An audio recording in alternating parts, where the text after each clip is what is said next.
ये सारी चीजें देखते नहीं है?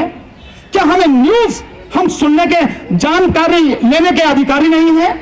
यह हमारी जरा भी इच्छा नहीं होती साथियों? मेरा आपसे यही कहना है साथियों, देश बहुत गंभीर स्थिति से गुजर रहा है और मैं इस मंच से खुलेआम कहता हूं, इस देश में कुछ जो लोग हैं, संगठन है, उनका एक माफिया बन गया है, ग्रुप बन गया है, एक सिंडिकेट बन गया है। इस सिंडिकेट में कौन कौन शामिल है? इस सिंडिकेट में शामिल है भारत सरकार यानी मोदी सरकार, मोदी बीजेपी शामिल है इसमें। इसके साथ में शामिल है इस देश की अदालत, नीचे से लेकर ऊपर तक अदालत। मैं ये नहीं कह रहा कि सभी जजेस शामिल हैं, लेकिन अदालत मैक्सिमम लोग शामिल हैं, इस सिंडिकेट में शामिल हैं। और इसी के साथ इसमें शामिल है मीडिया, जो मीडिया आज की तारीख में पूरा खरीद लिया पूंजीपति ने, और शामिल है इसमें पूंजीपति, और इसके साथ साथ इस पूंजीपतियों के साथ साथ इसमें शामिल है आरएसएस, और इसके साथ में आरएसएस और मनुवादी मानसिकता के लोग, वो लोग इसमें शामिल हैं। मैं हिंदुओं की बात नहीं कर रहा, मैं किसी उसकी बात नहीं कर रहा, मैं कर रहा हूं आरएसएस और मनुवादी मानसिकता के लोग, ये लोग शामिल हैं। इनका एक सिंडिकेट है, हर जगह इनका आदमी बैठा है और हर जगह जो चाहता है वो हो रहा है। और सत्ता की हवस इनको इस तरह से है कि इस देश के इतने अच्छे संविधान को, इतने बढ़िया संविधान को पैरों तले को चल रहे हैं। और इस देश की अधिकतर आबादी, इस देश में लगभग 100 से 110 करोड़ लोग ऐसे हैं जिन्हें ढंग से जीवन जीने का हक भी नहीं मिल पा रहा, 2 वक्त की रोटी नहीं मिल पा रहे। साथियों, हालत आज की तारीख में इस तरह की हो गई है कि इस देश में जो सब कुछ हो सकता है चंद लोगों के हाथ में चलता चला जा रहा है। संविधान कहता है कल्याणकारी राज्य है, संविधान कहता है जो संसाधन है, जो नीति निर्देशक सिद्धांत है, उसमें स्पष्ट लिखा है कि संसाधनों पर अधिकार जो होगा वो जनता का होगा और इस तरह से डिस्ट्रीब्यूशन होगा ताकि हर व्यक्ति को अपनी जीविका कमाने का एक मौका मिल सके। ये संविधान कह रहा। और यहां है कि मोदी जैसे लोग आके, जिनको सत्ता की अवस्था, अपनी पूंजीपति यार जिनकी जोड़ी को वो चुनता है, उन्हें जाके सब कुछ उन्हीं को दिए चले जा रहा है।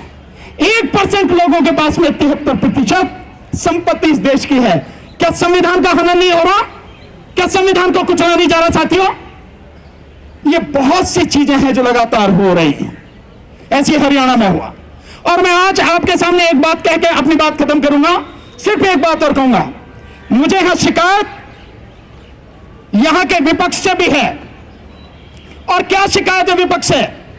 2024 के लोकसभा चुनाव में जितनी व्यापक गड़बड़ी हुई इस देश के 3 बड़ी एजेंसियों ने, जिसमें दवायर, आप देखते होंगे दवायर, उसने वोट फॉर डेमोक्रेसी, उसने, और एडीआर जो लेकर लगातार सुप्रीम कोर्ट में पिटीशन डालते हैं, लड़ते रहते हैं, इन तीनों ने मिलकर बताया कि कितने व्यापक पैमाने पर धांधली हुई।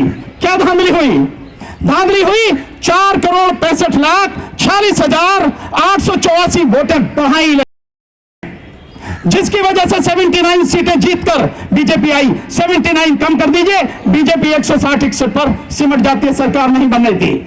और यही बताया कि 542 सीटों पर जिन पर चुनाव हुआ, उनमें से केवल 4 सीटें ऐसी थी जिन पर जितनी वोटें पड़ी उतनी ही वोटें निकली। बाकी 362 जो सीटें थी, उन सीटों पर जितनी वोटें पड़ी उससे कम निकली, और 176 जो सीटें थी उन पर जितनी वोटें पड़ी उससे ज्यादा वोटें निकली। हमें नहीं नजर आता, इस विपक्ष को वो नजर नहीं आता। विपक्ष में राहुल गांधी से लेकर जितने भी नेता हैं विपक्ष के, आज तक एक शब्द इस पर बोला नहीं, जबकि मोदी को 1 मिनट चैन से नहीं बैठने देना था। उस व्यक्ति को नैतिक अधिकार नहीं।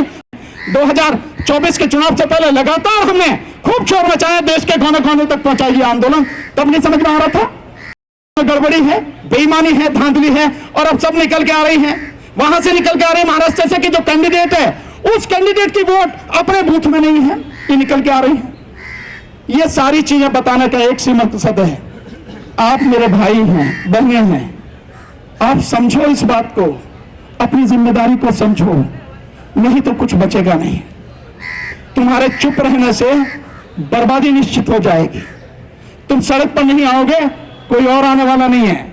मेरा अपना अनुभव है कि नेता किसी पार्टी का हो, एमएलए एमपी कोई हो, उस पर कोई फर्क नहीं पड़ता। उससे जब जहां सुविधा मिलती है, इधर से लुढ़क के इधर हो जाता, इधर से लुढ़क के इधर हो जाता। आप सबको मालूम है, वो मौज में रहता। मरती है जनता, और आप और हम जनता हैं। और आज स्थिति यह है कि जन आंदोलन के बिना देश की स्थिति सुधरने वाले नहीं है।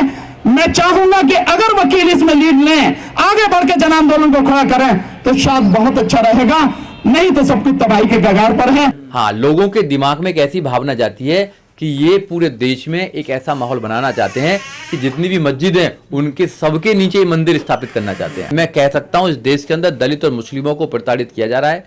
जो मौजूदा सरकार है उसकी मानसिकता ऐसी बन चुकी है कि वो वोटों का ध्रुवीकरण करती है, वो हिंदू मुसलमान के नाम पर इस देश में भाईचारे को खत्म करना चाहती है, वो इस देश में रूल ऑफ लॉ को खत्म करना चाहती है, वो संविधान की हत्या करना चाहती है।